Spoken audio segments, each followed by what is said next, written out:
As the battle for power in ZANU-PF continues, Women's League leader Mabo Chinomona is supporting ED to go beyond 2030.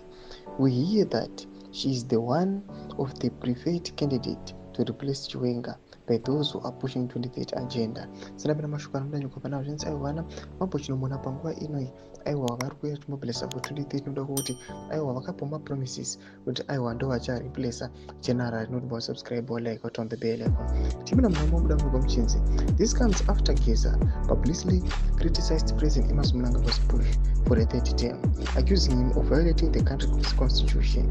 Geza had openly dismissed the idea of Mnangagwa attending his presidency, challenging the ZANU-PF leader for his disregard of constitutional principles.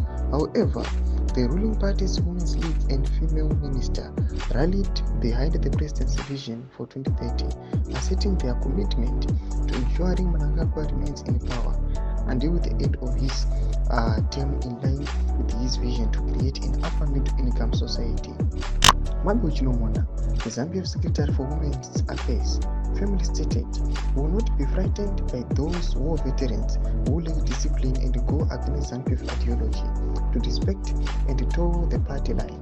We wanted to send a clear message that, as women, we constitute over 52% of the country and we are fully behind the party's resolution that President Mnangagwa will be in office until 2030.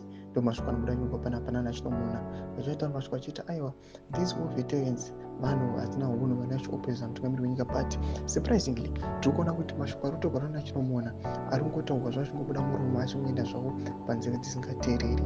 Ndoda kwekuti panapa even mutungamiri wenyika unyazi kuona kuti influence nana Blessed Geza nemaloyalist ageneral aiwa zvinogona kungomutopla down. Tudze mafungiro enyu munotodii pamusoro pechitiko ichi. Pinda comment section medu musaona subscribe or like, turn on the bell icon.